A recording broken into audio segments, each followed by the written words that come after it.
masuk ke bab, ke fasal tentang taharah. Bagaimana cara membersihkan akal. Jadi kalau taharah dalam ilmu fikih, membersihkan badan dari hadas kecil, hadas besar. Dalam tasawuf yang dibersihkan bukan hadas, ya, bukan hadas najis, ya, tapi sesuatu yang mengotori akal, mengotori pikiran, mengotori kolbu dan ruh. Ini yang mau kita baca. Mari kita kirimkan suratul Fatihah untuk ruhaniyah Sayyidina Muhammad SAW dan pengarang kitab ini dan guru-guru yang mengajarkan saya Thariqat Salmaniyah dan juga para aulia, para qutbul aqtab, para abdal, para ghaus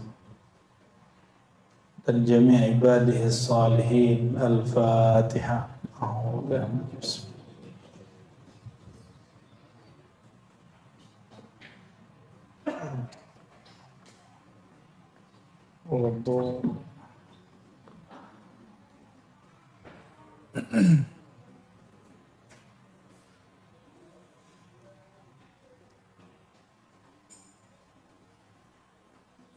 Dustur ya Sayyidi Rasulullah. Fataharatul aqli mimma bi'adami wukufihi inda qawnin minal akwan. Jadi kemarin kita bahas, ya, tasfiyah takhliyah. Maka tasfiyah takhliyah, pembersihan itu ada pada akal, fikiran, kolbu, ruh, sir, hawas zahir. Maka sekarang beliau detailkan akal ini mesti dibersihkan dengan apa? Bi'admi, dengan tidak wukufihi, berhenti, inda qawnin minal akwan, berhenti memandang alam. Alhamdulillah kami seminggu ini naik gunung, ya, naik gunung gede. Sebelumnya Gunung Karang, dan itu unik-unik, ya. Cuma nggak ngajak Buya Hasfi lagi di kampung, ya. Kalau nggak kita ajak tuh, kita seksa Buya Hasfi di atas, ya. biar jalan tuh, biar pegel-pegel kakinya tuh. Hampir nggak bisa jalan tuh, daftar tuh.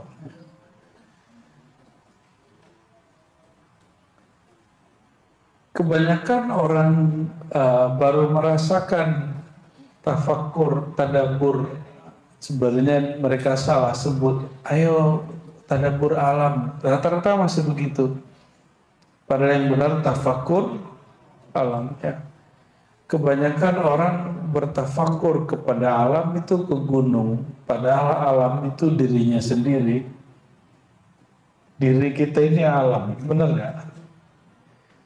Apapun kejadian di alam, termasuk pada diri, itu akal nggak boleh mentok di situ. Itu maksudnya al-aqlu bi'admi wukufihi, pembersihan akal, toharohnya akal, wudhunya akal.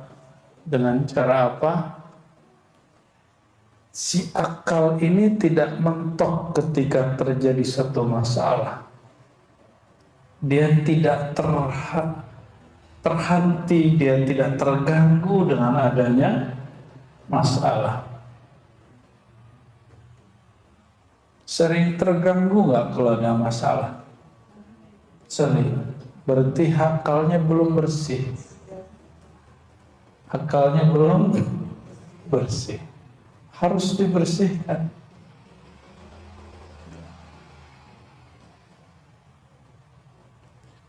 Wa taharatul fikr, ternyata akal itu secara harfiah berarti yang mengikat diri. Makanya nggak ketawa-ketawa sendiri, kan? Kalau ketok-ketok sendiri berarti akalnya udah lepas itu. Akal itu akala yaqilu aqlan iqalun uqulun, ya itu berarti pengikat, penstabil, pengkontrol. Jadi yang mengontrol pikiran ini itu akal. Itu sebabnya saya masih ngajar di kampus, saya masih ngajar kitab, nggak hanya wirid-wirid doang, nggak hanya ngomong-ngomong pengalaman batin doang. Supaya apa? Supaya diikat, dikontrol oleh akal. Kita nggak hanya ngaji-ngaji kitab hadis aja. Ngaji kitab hadis bahaya. Kitab hadis itu nanti ada ilmu namanya ilmu jarh wa ta'dil. Itu kalau orang keracunan ilmu itu, akalnya nggak pakai, dia akan menjarah, menghujat orang yang beda sanad sama dia, beda silsilah sama dia. Maka antum perlu tahu kenapa ada seorang guru yang saya tinggalkan, karena dia mengatakan guru yang saya lain dajjal dan kazzab. Si fulan dajjal, fulan dajjal. Dan itu bukan 1, 2, 3 orang, nggak sulit dihitung. Ada syekh dari Banjar, masyhur di Malaysia dan di sini, kata dia, saya nggak pernah lihat yang ngaji ke Syekh Yasin Al-Fadani. Emang kalau dia nggak pernah lihat, terus emang nggak ada? Saya ngambil sanad ke seorang kiai senior di Kudus, apa kata dia? Kazzab, pembohong. Emang dia doang yang punya sanad? Ya, sering memandang aib orang, padahal nama dia juga nggak ada di kitab guru saya yang terakhir, murid Syekh Yasin yang terakhir. Maka saya memikir, waduh, kalau begini terus hatiku tambah kotor. Ya, niat saya sampai kita baca kitab namanya Ujalah, tapi kemudian sanadnya saya tutup semua, saya robek semua sanadnya. Ya, seperti Imam Muslim merobek sanad Az-Zuhli. Ya. Kalau julus ma'al akhar yu'zil qulub, ya, yudnis an-nafs, ya, merusak hati, menodai hati, itu apa kita ngaji? Ya, maka ngaji hadis pun mesti pakai akal yang sahih. Dan saya masih ingat guru kami dulu Syekh Hasan itu bilang, al-jarh wa ta'dil mughlaq, ilmun mughlaq, fannun mughlaq. Jarh wa ta'dil ini sudah ditutup dengan tadwinul hadis wa takhrijuhu wa jam'uhu wa tad'ifuhu, sudah selesai kata beliau. Maka nggak boleh sekarang kita menghujat, merendahkan ulama karena kepentingannya sudah nggak ada. Dulu merendahkan, mengkritisi, mengatakan pembohong, ulama ini hafalannya ngelantur, itu keperluan darurat, ngecek hadis ini sahih atau tidak sahih. Saya masih ingat guru kami yang mengajarkan hadis yang lama, yang di Ma'had dulu, saya nggak usah sebut juga namanya. Itu beliau ketika beda pandangan dengan Prof. Quraisy Shihab dan juga beda pandangan dengan Said Agil Munawar, Said Agil Siraj, itu ke kami nggak nyebut nama, nggak nyebutin masalahnya, dan nggak menghujat, cuma menyebut saya nggak sepaham gitu aja. Oh, berarti beliau faham adab ini. Faham adab ini.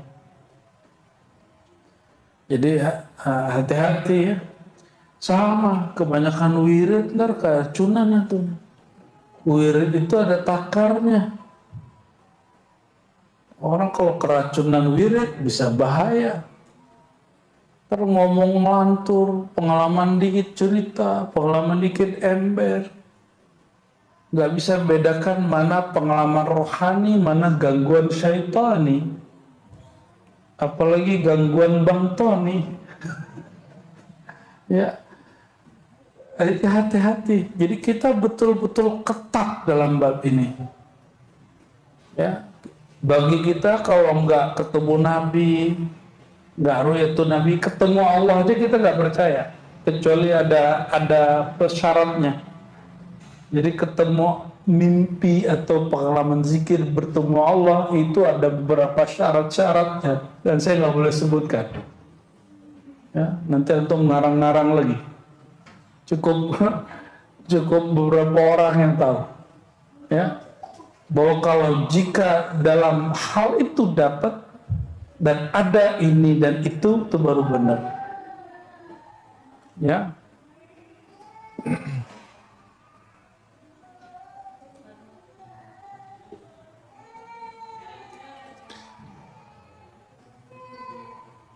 Wa taharatul fikr alla yamur. Kalau fikir itu juga dibersihkan dari apa? Alla yamurra fihi ma yushghiluhu anir rahman. La yamur, tidak lewat padanya, pada fikiran ma yushghiluhu, yang menyibukkannya dari Allah yang Maha Rahman. Itu fikir. Jadi jangan sampai kepikiran Allah itu nggak sayang. Itu maksudnya. Maka apapun yang terjadi, lihat ada hikmahnya. Itu kerjaan fikiran. Maka al-fikru, fikir ini dia menghadap kepada nama Allah Rahman.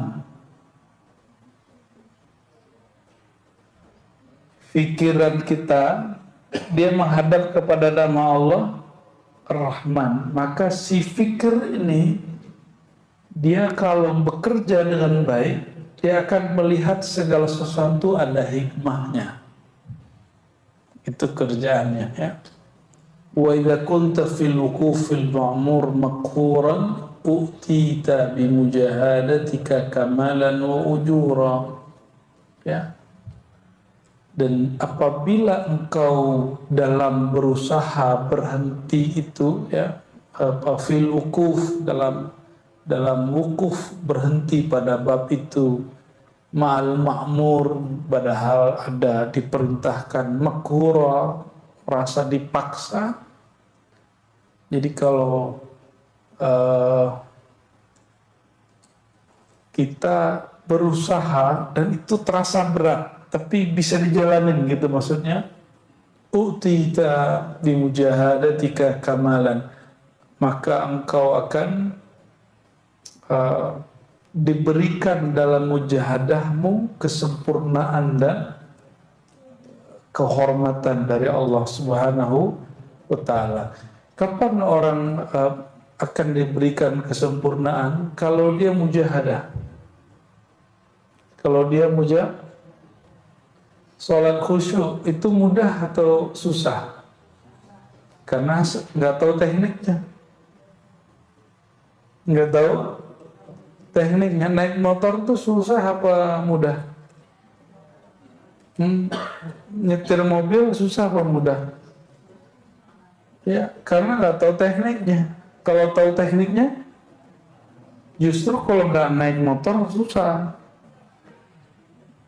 Jadi susah itu relatif, ya. Nah, semakin orang digembleng, dilatih, maka dia semakin sempurna. Ya, utita bi mujahadatika kamala. Oleh karenanya, ini perhatikan, wali majzub tidak boleh jadi mursyid, kecuali dia jadi murid lagi. Mesti dia jadi murid lagi, dia latihan riyadhah lagi, dia mujahadah lagi, baru dia jadi mursyid.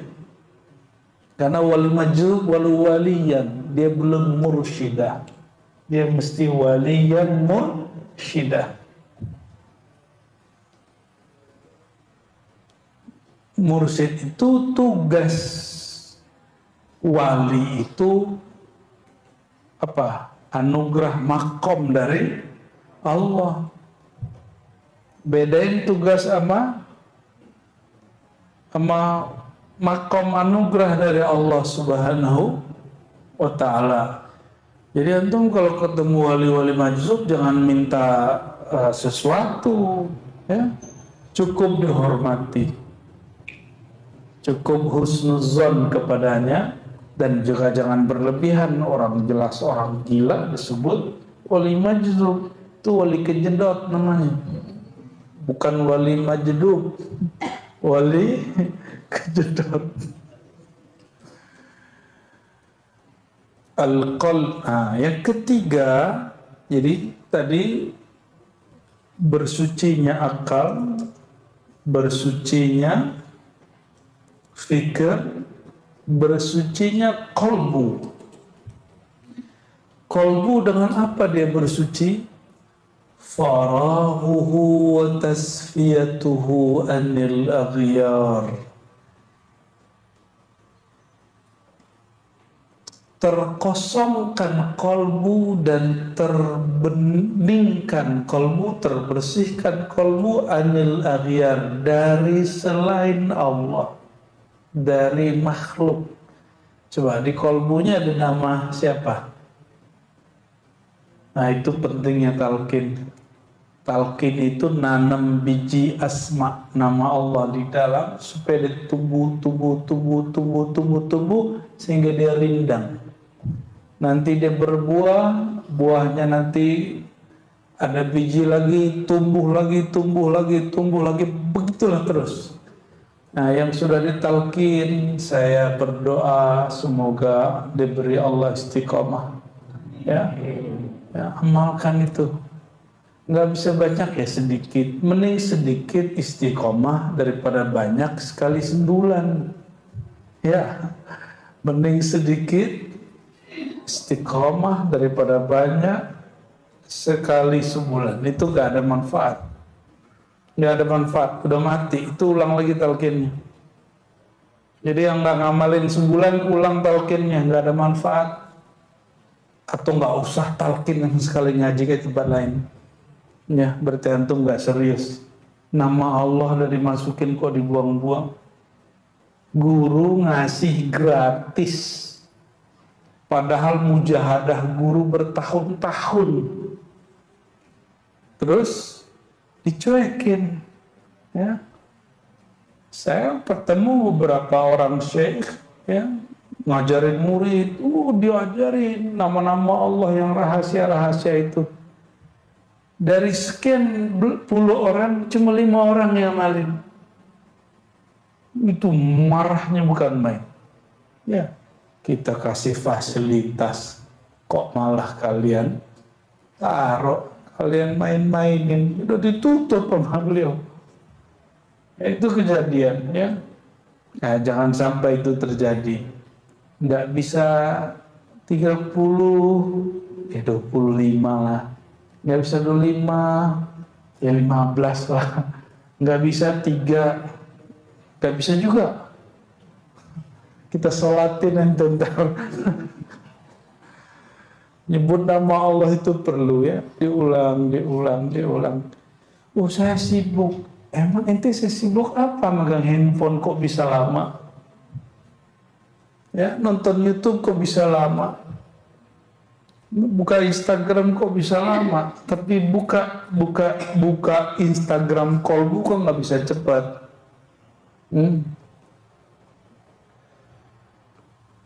Nggak ada lagi, ini zaman sudah begini zamannya. Jangan lagi kasih maaf kepada diri kita yang malas. Ya. Baik, kita lanjut. Jadi toharahnya kalbu dengan apa? Berusaha mengosongkannya, membersihkannya dari selain Allah. Gimana cara memulainya? Mulai sebut nama Allah yang sudah ditalkinkan. Itu caranya.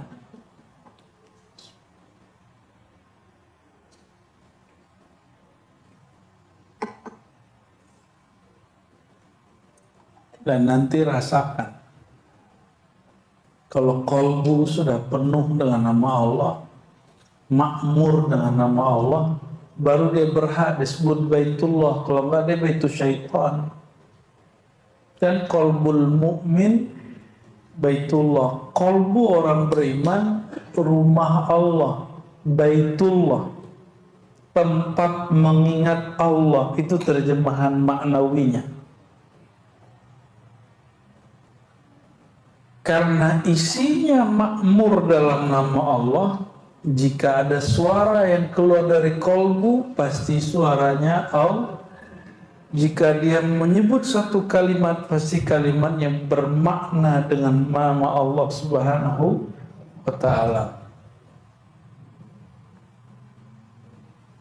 Ngaji kitab yang sama, dari satu orang zikir kolbu, satu nggak zikir kolbu, rasain beda. Beda. Sama-sama udah zikir kolbu, satu udah sekian tahun, satu baru 2 tahun, itu beda. Beda, ya. Kok bisa? Ya sama. Dosen baru dengan dosen lama kan beda. Beda. Baik. Wa dawamu tawajjuhihi ilal azizil ghaffar, dan dawam tawajjuh, senantiasa menghadap si kolbu kepada Allah yang Maha Aziz, yang Maha Perkasa, yang Maha Ghaffar, yang Maha Pengampun. Jadi yang bertawajuh itu siapa? Ketika kita baca wajah itu kolbu. Jadi yang bertawajuh siapa? Kolbu. Bukan badan, bukan wajah ini. Ini wajah fisik. Kalau wajah kolbu full semua. Semua bagian dari batin kita itu wajah kolbu. Dan dia mesti menghadap ke satu wajah, yaitu wajhullah. Ya.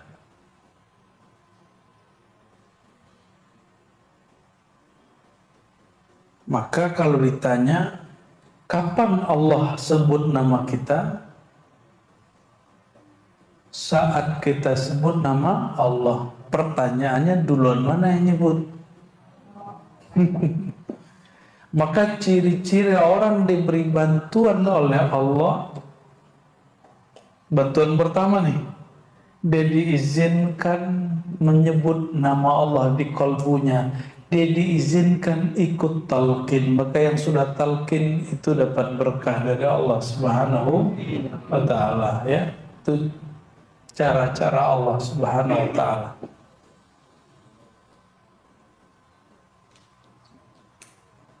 Bersuci yang keempat, udah berapa tadi? 3 ya.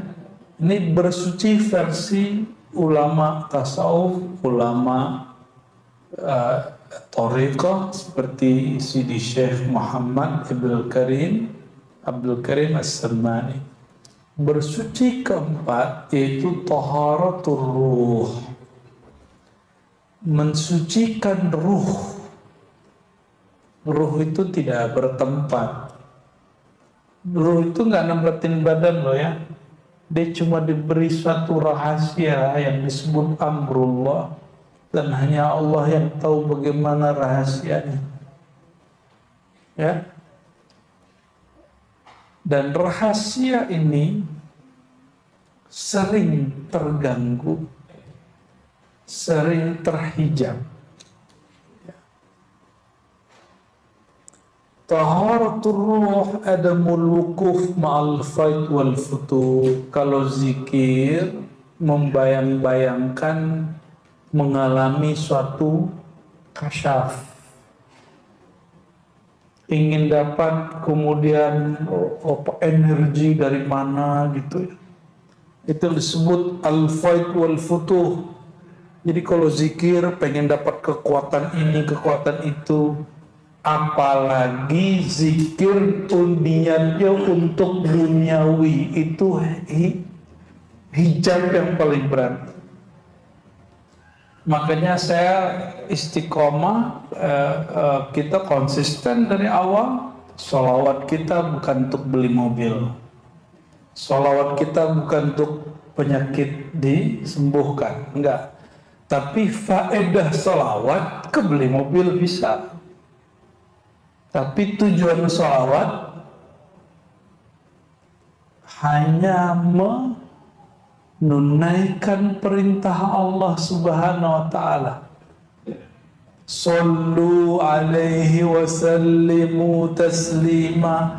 Wahai orang yang di kalbunya ada nur iman, bersolawatlah kepadanya. Karena kita betul ada iman, maka kita jawab. Kepatuhan itulah tujuannya. Itu yang disebut ta'abbudi. Dalam bahasa usul fikih disebut apa? Ta'abbudi, sekedar penghambaan kepada Allah. Kalau antum sholat ingin sembuh, itu menjadikan faedah sebagai tujuan. Mesti kuliah lagi. Di kampus sudah ada namanya fikih maqasidi. Apa namanya? Fikih maqasidi. Itu ilmu baru. Ulama mulai sadar, itu ilmu diambil gabungan antara ilmu usul fikih, falsafah, tasawuf. Ya, baru ketemu pola itu. Makanya sebagian orang mengharamkan ilmu maqasidi karena ada filsafatnya. Ya terserahlah ya. Kita tidak mengharamkan ilmu.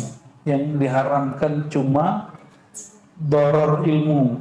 Kata Imam Ghazali, ilmu sihir itu syarifun fi zatihi, masih mulia pada zatnya, tapi pada kegunaan dan tujuannya daror, maka dia disebut ilmun la yanfa, ilmu yang tidak bermanfaat. Nabi doanya apa?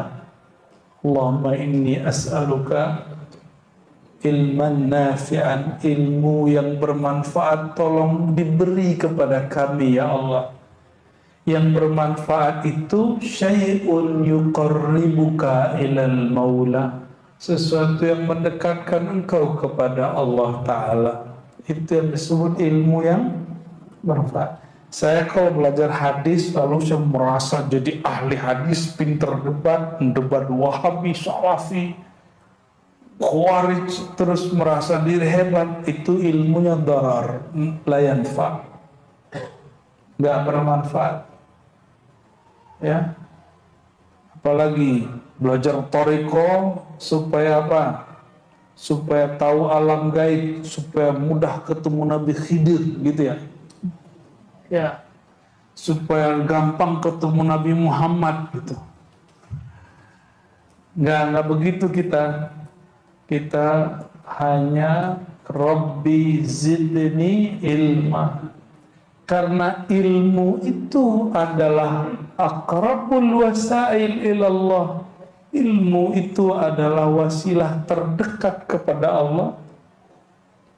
Maka kita minta ilmu kepada Allah Subhanahu wa ta'ala. Ini doa munajat ketika kita mulai zikir samaniyah, ya.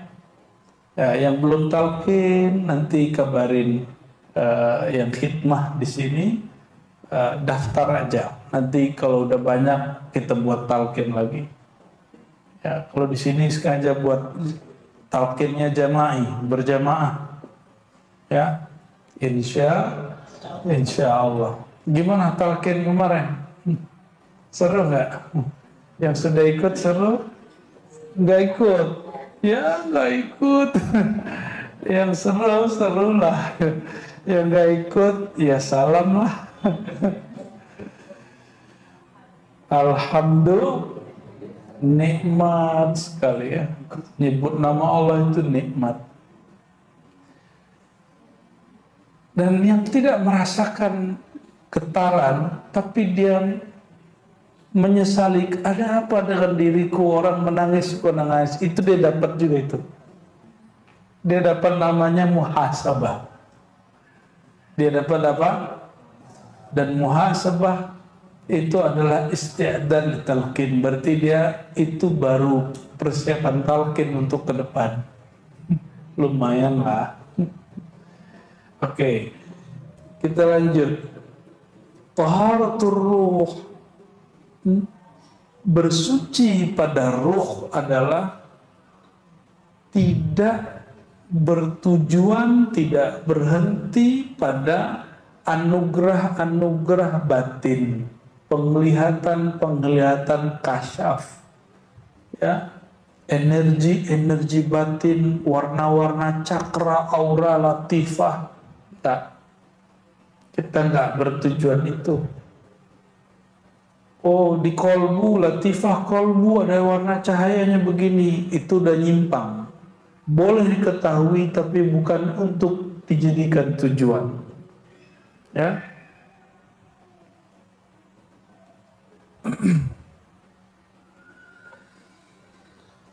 Wal khuru'u tahqiq, ya, bihaqa'iqil ubudiyah.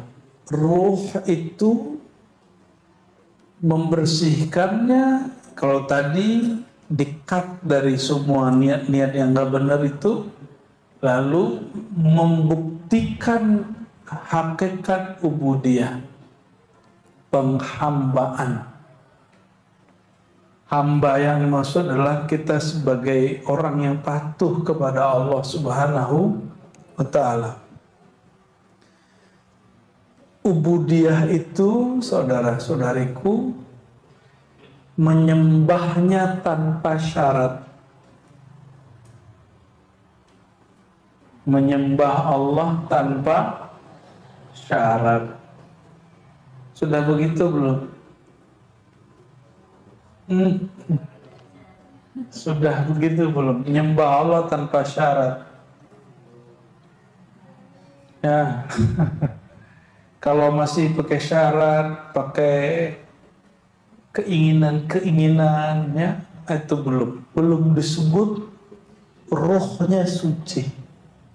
Belum bersuci ruhnya. Nah, itu masalahnya.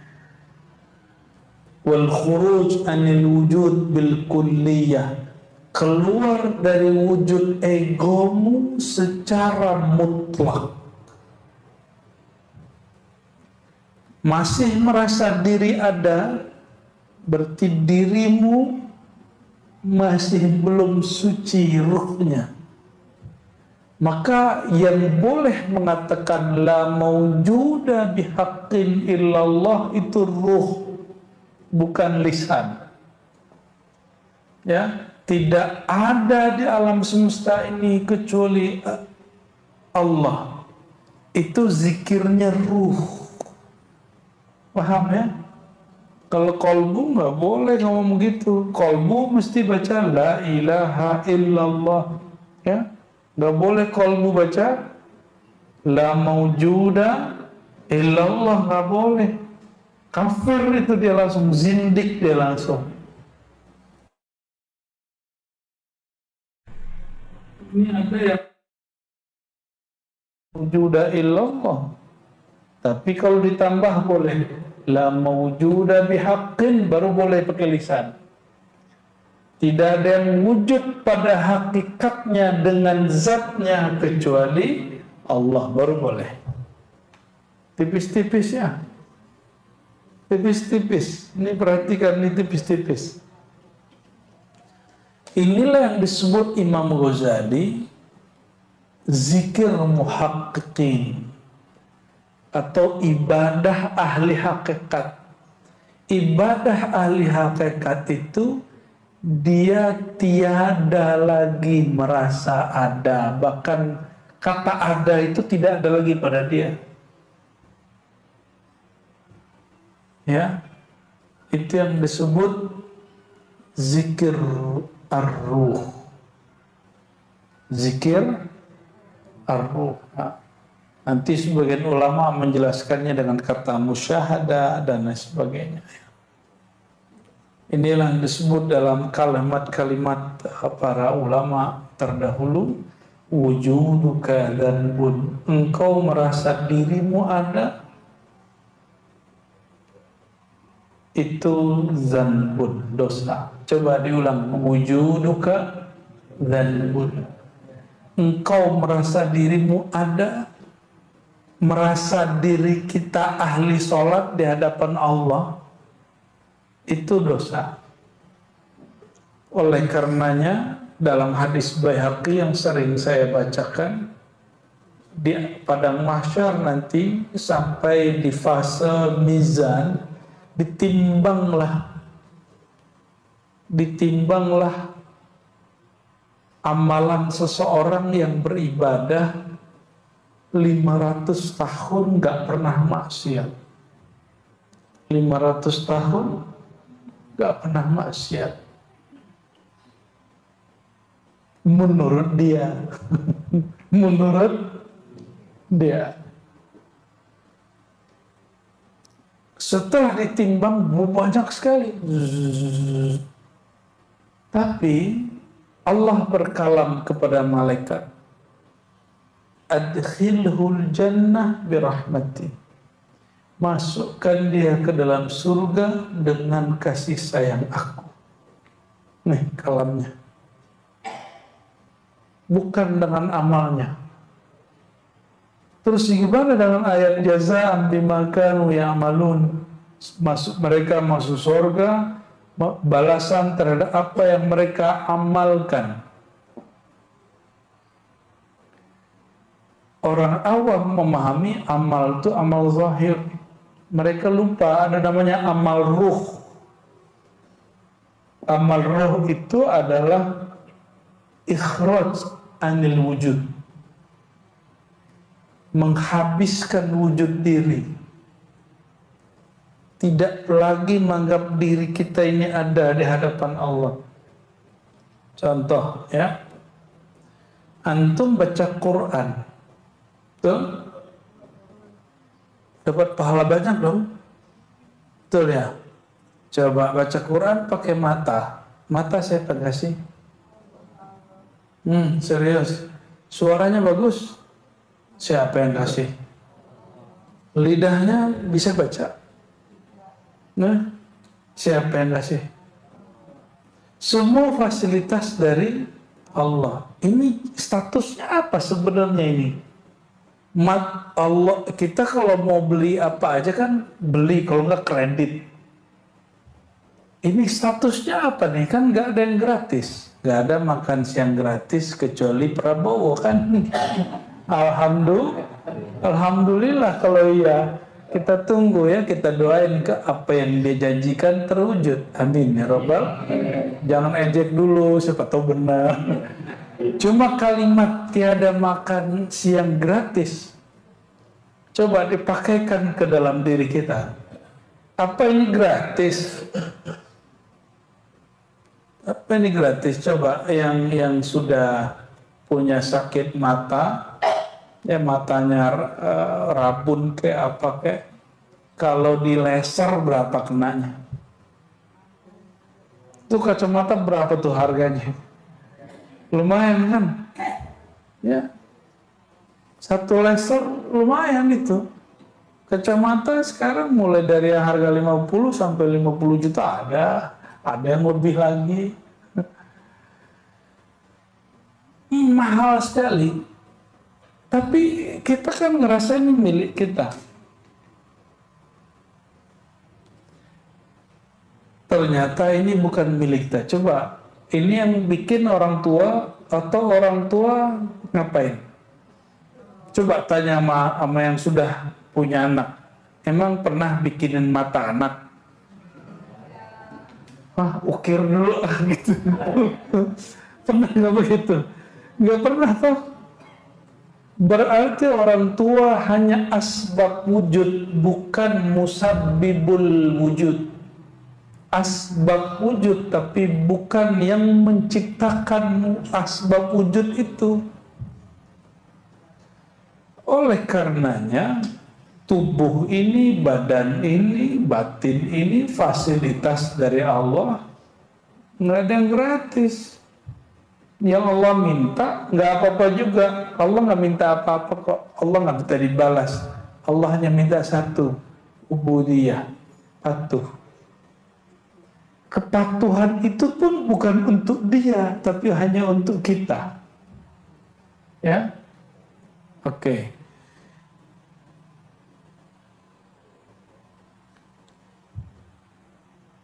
Wal khuruj anil wujud bil kulliyah. Ketika seseorang merasa dirinya masih ada, maka terjadi dengan orang yang beribadah 500 tahun itu. Orang yang ibadah 500 tahun itu kemudian protes, ya Rabb, adkhilni al-jannata bi'amali. Tolong masukkan aku ke dalam surga dengan amal solehku. Belagu bener dia. Ini yang disebut wujuduka dzanbun. Wujudmu adalah dosa. Bedakan maksiat dengan dosa. Maksiat beda dengan zan. Dosa itu beda. Maksiat itu durhaka. Kalau zanbun seolah adab, ya, lalai, ghaflah, itu sudah zanbun. Lalu apa kata Allah? Oke, kalau gitu lebaran. Jadi dia kan naik banding tuh. Naik banding kan dia tuh. Dia pengen fasilitas yang lebih besar. Itu orang kurang bersyukur ternyata ya. Maka Allah mengatakan kita buka pengadilan baru. Kata Allah kepada malaikat, hadis Baihaqi, hadisnya Hasan. Ambil satu matanya, jangan dua-duanya. Ambil satu matanya, timbang. Ditimbang satu mata, dengan 500 tahun dia beribadah. Apa yang terjadi? Matanya sama beratnya dengan semua amalnya. Baru satu mata. Lalu Allah mengatakan, wahai malaikat, ambil satu lagi. Di situ dia kemudian sujud. Ya Rabb, adkhilnil jannah bi rahmatik. Ya Allah, tolong minta ampun. Masukkan aku ke dalam surgamu dengan kasih sayangmu. Baru dia takut. Baru separuh mata, wirid kita nggak sanggup untuk melawannya. Ya. Justru ibadah yang kita kerjakan itu berkat rahmat Allah Subhanahu wa Ta'ala. Dan ini yang saya yakini, mumpung ini bulan Juli, ya Juli, mau Agustus, itulah rahasia proklamasi. Kalimat atas berkat rahmat Allah, itu yang mengikat Indonesia sampai sekarang. Sampai sekarang. Kalau Timur Leste kan masuknya belakangan, maka dia duluan keluar juga. Tapi yang diikat dengan kalimat Soekarno itu sampai hari ini masih oke nggak? Ya. Maka saya berani dulu mengatakan kewalian seorang pemimpin itu ada di kalam-kalamnya, di tulisan-tulisannya, di kebijakan-kebijakannya. Tapi tidak ada pemimpin yang selamat dari kezaliman. Tidak ada pemimpin yang selamat dari dosa. Seperti kita kan nggak ada yang selamat dari dosa dan kezaliman. Jadi jangan kemudian dia pendosa kok masa wali. Kan al-wali ghair maksum, wali tidak maksum. Yang maksum cuma Nabi. Ente salah paham. Jangan-jangan ente Rafidah, ya, meyakini wali tidak berdosa. Ya, kita Ahlus Sunnah meyakini wali tetap berdosa, wali tetap bermasalah, wali tetap diundung banyak masalah. Itulah rahasia kalimat. Maka indi ayuhal ikhwah, Soekarno afdal min Gajah Mada. Bagi saya Soekarno lebih hebat dari Gajah Mada. Karena Gajah Mada itu kan cerita aja, buktinya kita nggak tahu kan. Buktinya kita nggak tahu. Ya, realnya kita nggak tahu. Toh buktinya juga nggak bertahan lama. Dan ini sudah tahan lama. Alhamdulillah. Orang mengatakan negeri kita nggak maju. Nggak maju mungkin untuk buat smartphone, buat mobil nggak maju. Tapi semua mobil apapun ada di Jakarta. Ya kan? Semua handphone apapun ada di Jakarta. Alhamdulillah. Dan Indonesia ketika orang semuanya kena krisis moneter, itu hidup santai, masa depan cerah. Ya. Dan tetap santai aja. Gak ada masalah yang berarti gitu. Itu berkat rahmat Allah Subhanahu wa ta'ala. Tapi seorang wali Allah itu kadang-kadang doanya diberitakan, kamu sampai tahun sekian doamu berlaku, terus sekian tidak gitu. Kita nggak tahu sampai berapa tahun nih atas berkat rahmat Allah itu kemudian berganti atau bertambah atau berkurang. Balik ke ar-ruh ya, taharatus sir. Nah, sekarang taharah sir. Bersucinya sir itu ada musyuhudis siwa wal ghaibah bihi fihi an kulli ma yara. Adamu tidak memandang selainnya. Kalau tadi tidak merasa diri wujud, wal ghaibah bihi fihi an kulli ma yara, dan tidak memandang saat memandang apapun kecuali hanya memandangnya Allah Subhanahu wa ta'ala. Maksudnya air ini ada, zahirnya ada. Terus air faedahnya apa? Menghilangkan haus. Yang menghilangkan haus itu air atau Allah? Secara akidah begitu, tapi dapatkah merasakannya? Ketika seseorang merasakan itu, berarti sirnya sudah mulai bersih. Sirnya sudah mulai bersih, ya. Ketika kita minum obat atau datang ke dokter lalu sembuh, lalu kita menyaksikan kesembuhan nur, kesembuhan Allah ada pada orang itu lalu mengalir pada kita, itu berarti sirnya sudah mulai bersih.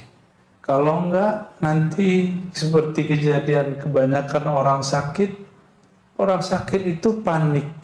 Orang panik paling mudah untuk dihipnosis, paling mudah untuk dipengaruhi. Kamu mau sembuh, ke sana aja, ke dukun sono gitu. Makanya orang sakit gampang sekali datang ke dukun, karena dia sudah gak tahan sama sakitnya.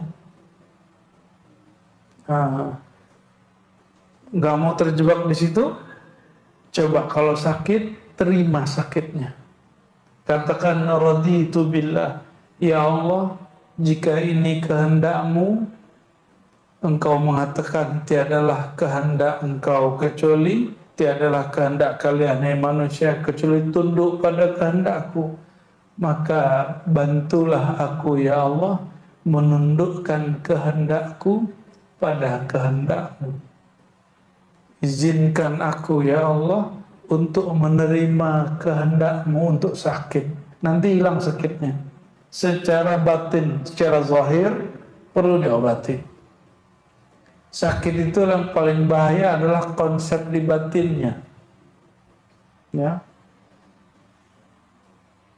Maka orang-orang sehat kalau bersama orang sakit itu jadi sakit. Serius. dia jadi sakit, padahal dia gak sakit. Ini merasa sakit aja.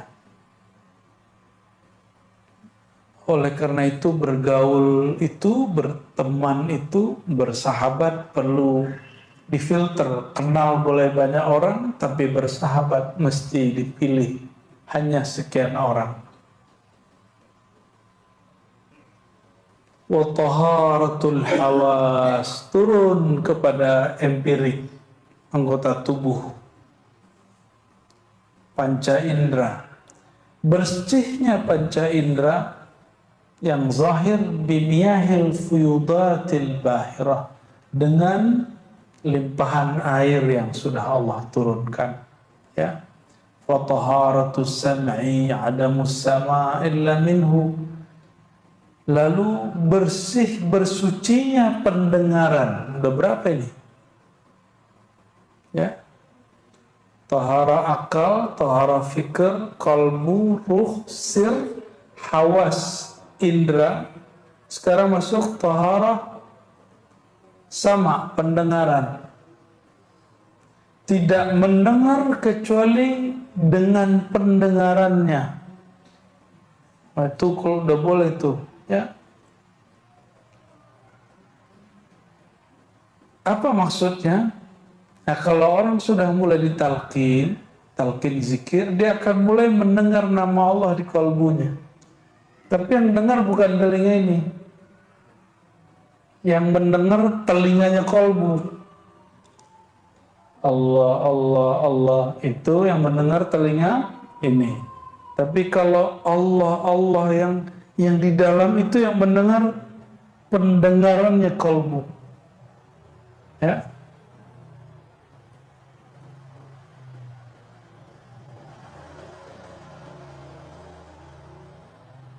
Taharatul ain adamu syuhudu ghairil ain fi kulli ain wa bain wa hasan wa syain.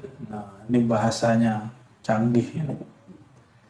Bersihnya mata pandangan yaitu tidak ada musyuhudu ghairil ain.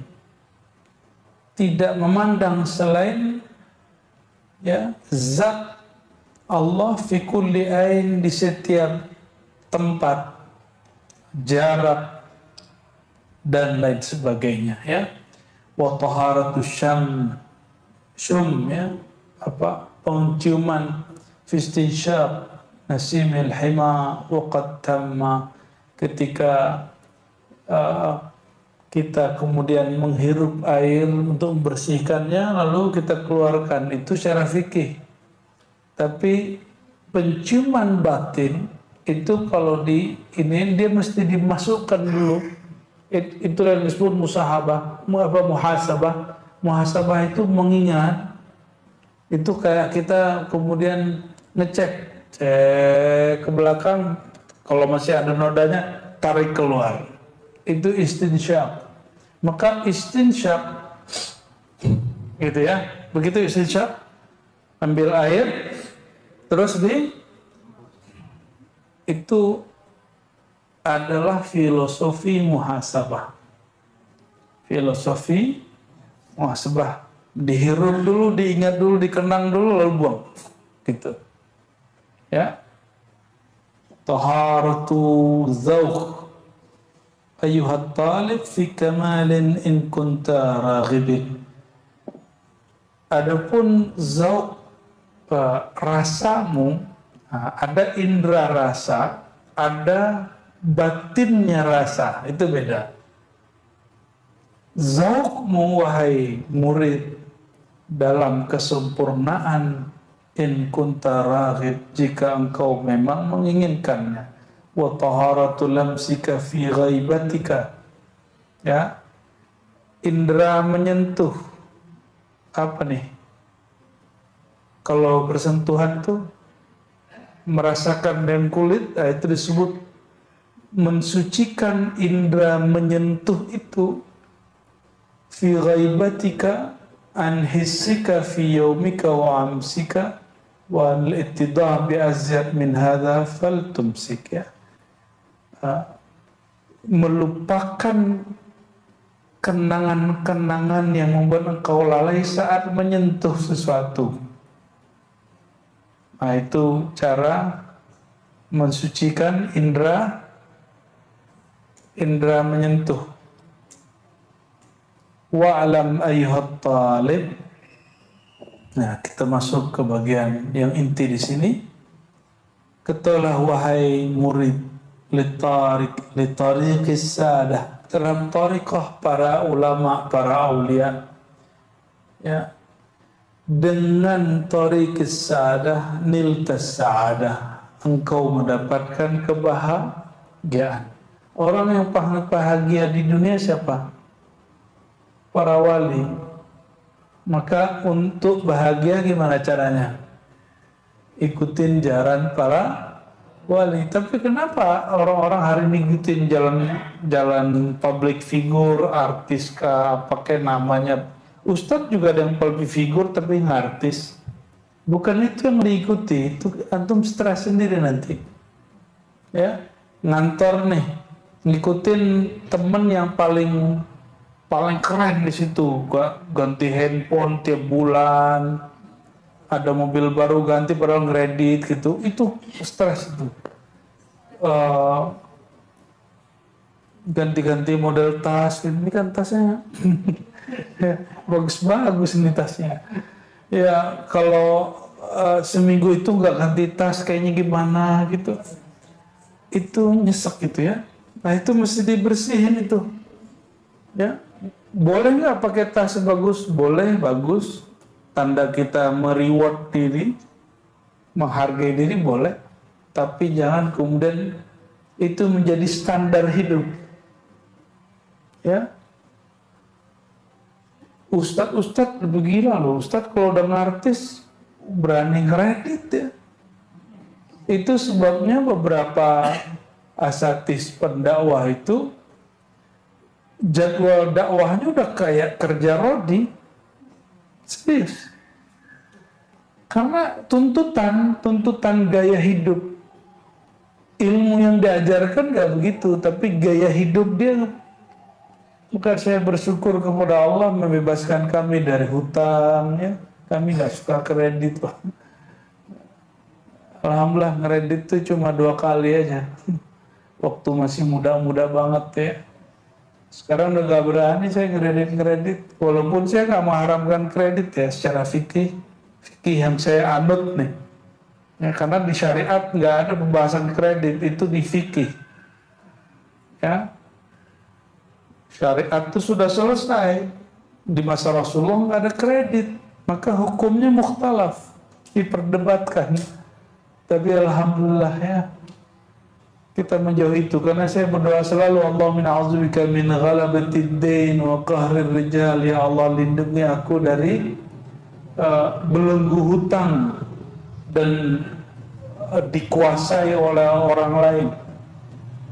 Kalau kita sudah berhutang, kita ditawar orang, ya.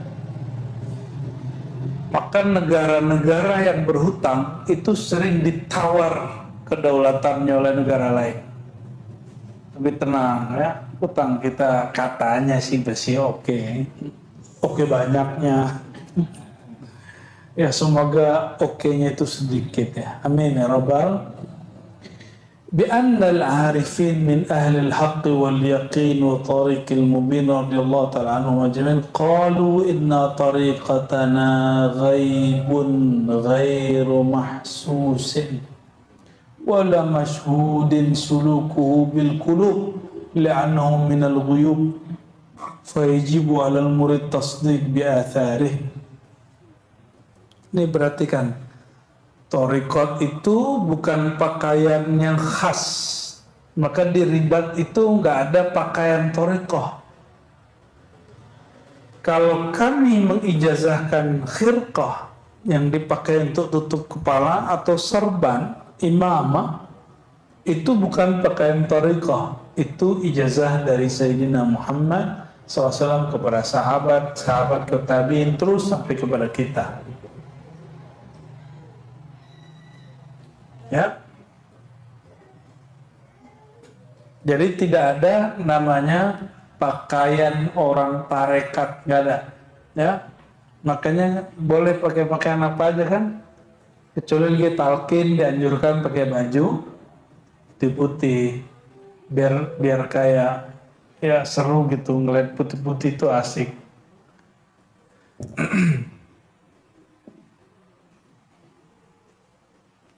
Apa kata beliau? Tariqatana ghaibun ghairu mahsus.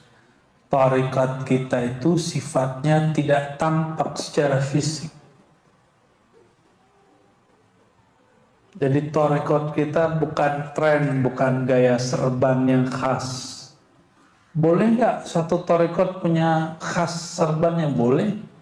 Saya ketemu beberapa hari ini, 3 hari kemarin ya, saya ketemu setiap hari mursyid. Jadi sehari subuh bisa ketemu mursyid 10 orang.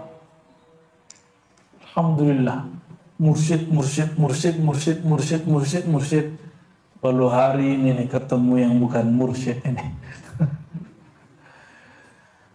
Mursyid aja yang ketemu. Alhamdulillah, itu nikmat sekali. Silaturahim kepada beliau-beliau ahli zikir itu. Dan mereka nggak ada punya pakaian khusus, kecuali ada satu tempat ya, mereka pakai serban khusus, dan itu baru-baru juga yang kopiahnya agak runcing ke atas, itu baru-baru juga, dulu-dulu enggak. Ya. Maka kadang-kadang saya pakai kopiah hitam, kopiah Soekarno ya. Kadang pakai kopiah putih ala-ala Banjar Malaysia itu ya. Kadang pakai, nggak pakai juga biasa. Emang kalau ke kopiah dicopot, ilmunya copot nggak? Ya, saya tes dulu deh. Masih bisa baca. Masih bisa baca, kita copot ya. Jadi nggak ngaruh. Namun karena menghargai majelis, karena saya melihat, mohon maaf, saya melihat banyak orang ngomong ma'rifat di sosial media, tapi dia baju kaos. Ya, kayaknya kurang enak gitu dilihat. Ya, kecuali ente wali mati ya. Dulunya pasti kayak kopi ya, masih ada ya kan, jejak digital kan bisa dicek. Kok tiba-tiba pakai topi koboi, jadi aneh. Pengen aneh-aneh gitu. Kita mau aneh-aneh, kita ke gunung dulu ya, guling-guling kayak ngapain. Allahumma shalli ala sayyidina Muhammad. Wala mashhud sulukuhu, suluknya thariqat ahli tasawuf itu tidak disaksikan oleh kasat mata, tapi bil qulub, hanya ya, wala mashhud suluku, bahkan ya, bukan begini, ini titiknya salah nih, saya ulangi, ini ngasih titiknya nggak pas. Inna tariqatana ghaibun ghairu mahsus wala mashhud. Titiknya di sini kalau yang punya kitab. Tariqat kita gaib, tidak terlihat secara empirik dan tidak disaksikan secara zahir. Titik di situ sulukuhu bil qulub, karena suluknya, latihannya dengan hati. Maka ciri orang thariqah itu bukan juga kepalanya nunduk-nunduk gitu, bukan. Nggak mesti kok. Boleh badannya begini aja.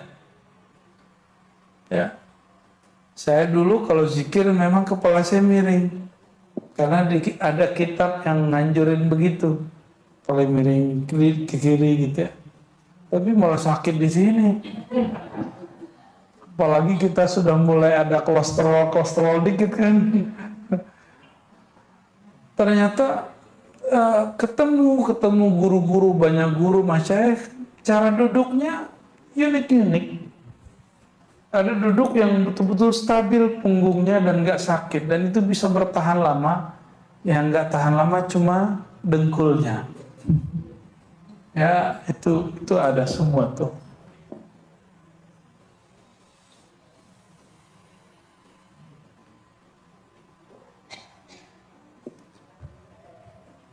Li'annahu minal ghuyub, karena ma'rifat dari Allah itu dari kegaiban, dari alam gaib, ya.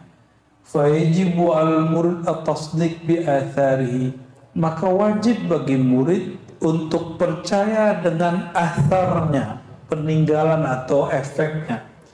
Wal iz'an li sata'ati anwarihi ma'al jaddi wal ijtihadi wa tawajjuhul kulli wal isti'dadi wa sukuluku yas'ab 'ala nufus.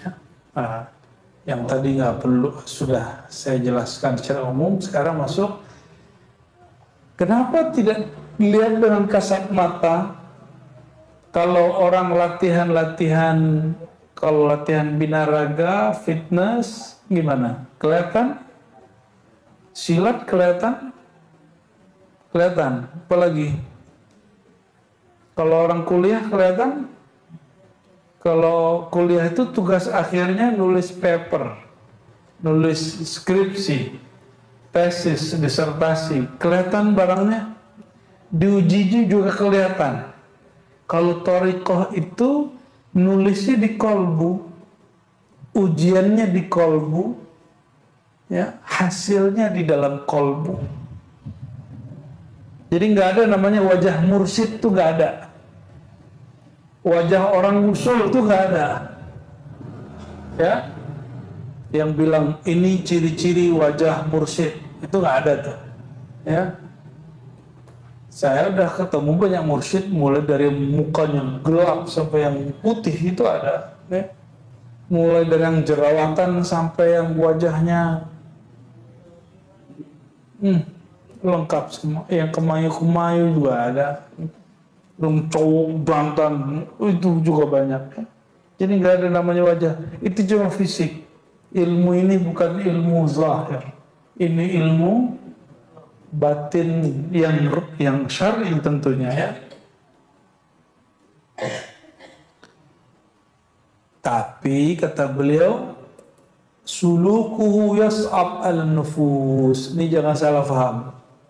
Menempuh jalan thariqah itu hanya dirasakan berat pada nafsu jiwa, bukan pada kalbu. Oleh karena itu kalau zikir, jangan zikir dengan jiwa, zikir itu dengan kalbu. Apa beda zikir dengan jiwa dan kalbu? Jiwa itu ada ammarah bisu, dia nyuruhnya yang jelek-jelek aja.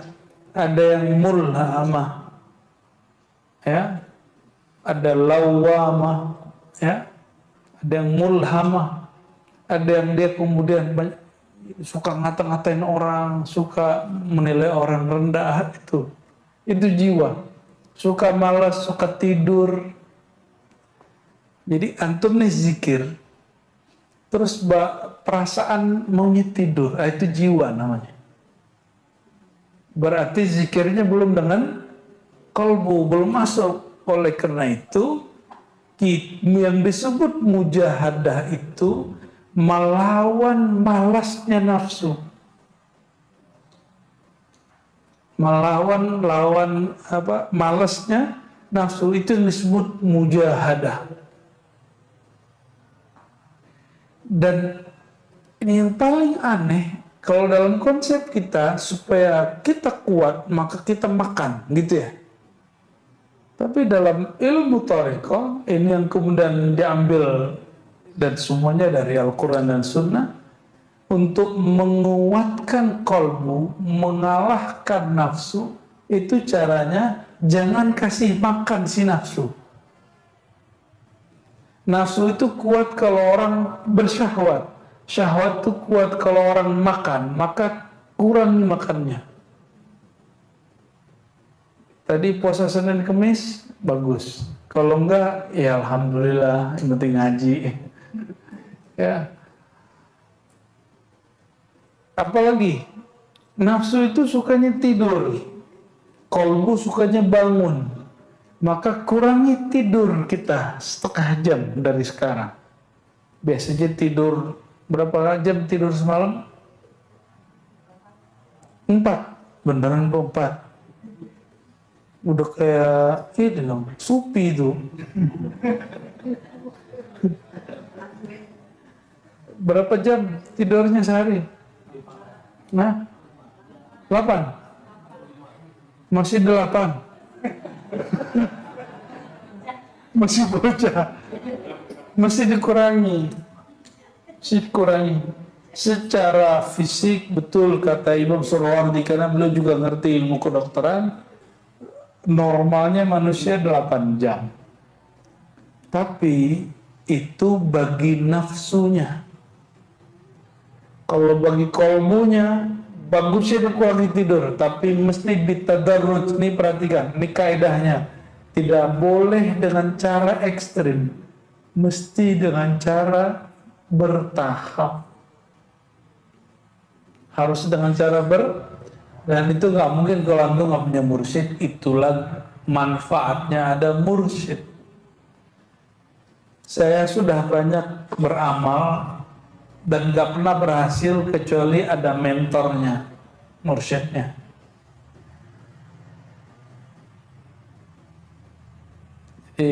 Saya nggak perlu punya mursyid. Ya sudah, ente sendiri aja. Emang juga yang butuh ente. Ya, mursyid itu nggak butuh murid. Murid yang perlu mursyid. Jangan murid merasa sok penting. Ya, yang boleh merasa sok penting itu guru. Karena emang dia dibutuhkan. Coba pernah ngamalin zikir tapi dari YouTube, pasti jarang istiqomah. Kalau ketinggalan dibayarin aja. Tapi kalau ketemu guru, terus guru bilang amalkan pagi sore, langsung dikerjain besok. Amalin ini, wirid nih 1000 sehari, dikerjain langsung. Walaupun cuma 7 hari. Lumayan lah. Ya, maka lemes-lemes lagi ketemu guru. Itu gunanya halaqah. Halaqah itu ngecas kolbu. Karena kolbunya disedot kekuatannya oleh nafs. Nah, ini yang bikin kita sulit ya. Jadi sorga itu sulit kalau pakai nafsu. Ke Allah itu sulit kalau dengan nafsu, tapi kalau dengan kolbu dia mudah. Ya, jadi orang yang suka ngeluh itu dia orang yang dimensi hidupnya baru nafsiyah. Kita sebut nafsiyah. Apa istilahnya? Belum kolbiyah, kolbu. Likaunihi ilma dzauqin la yustaru fit turus. Ilmu ini bukan ilmu yang ditulis di buku. Nah, maka dulu di UIN itu waktu ada fakultas Usuluddin membuat jurusan tasawuf, itu dosen-dosennya debat. Jangan disebut jurusan tasawuf, cukup ilmu tasawuf.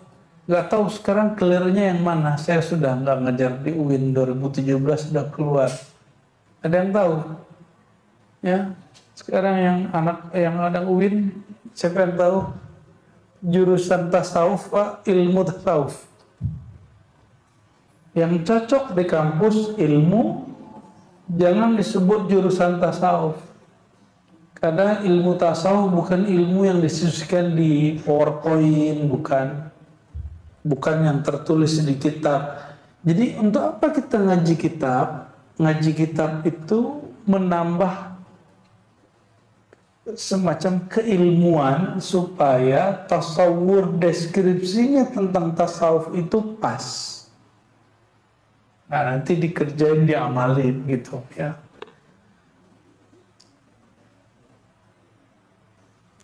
Maka mengajar pakai kitab pun mesti dengan zauk kolbu. Itu yang saya sebut tadi.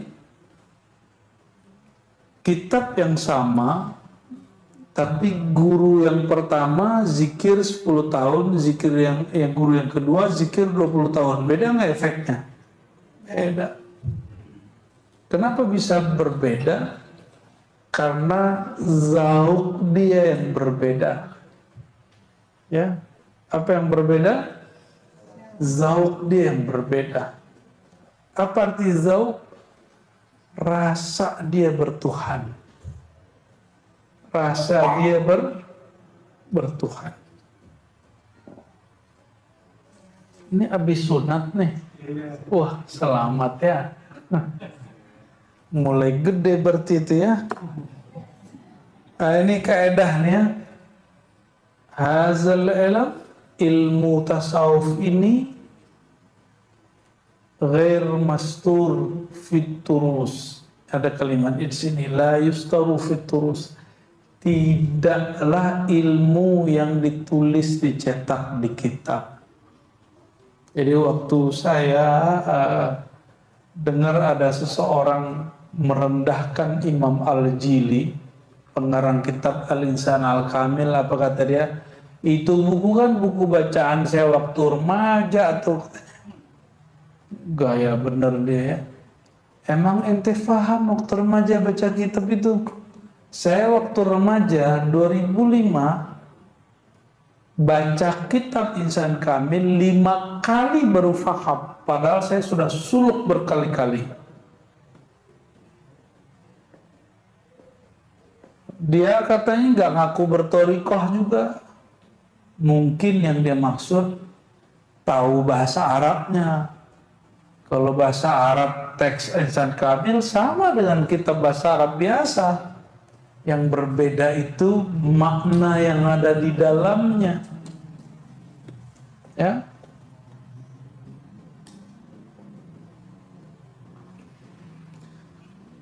Allahumma bijahim alaik wa taqribihim ilaik ya fard ya samad ya wahid ya ahad an tuwaffiqana lima yurdika anna. Ya. Lalu beliau berdoa dengan kemuliaan mereka para ulama wali Allah itu, ya, dan kedekatan mereka kepada Engkau, wahai Allah yang Maha Esa,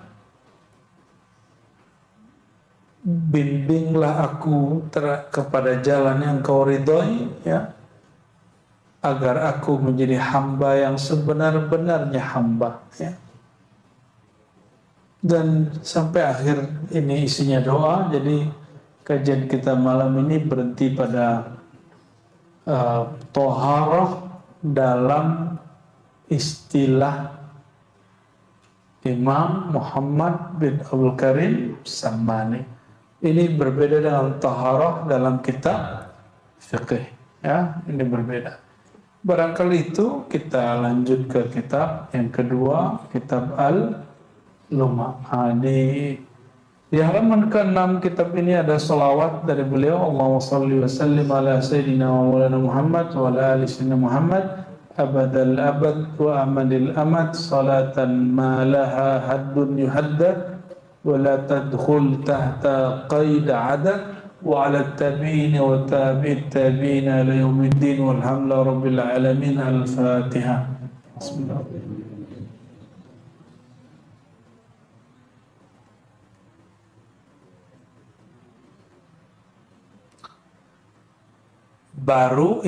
Kemarin itu baru mukaddimah ya. Nah, insya Allah bulan depan kita akan masuk insya Allah fasal pertama, yaitu makom pertama dalam kewalian, yaitu makom taubah. Jangan sembarangan, taubat itu awal makom kewalian. Awal makom dalam ilmu tasawuf dimulai di situ. Insya Allah bulan depan jika tidak ada halangan kita membahas itu. Insya Allah.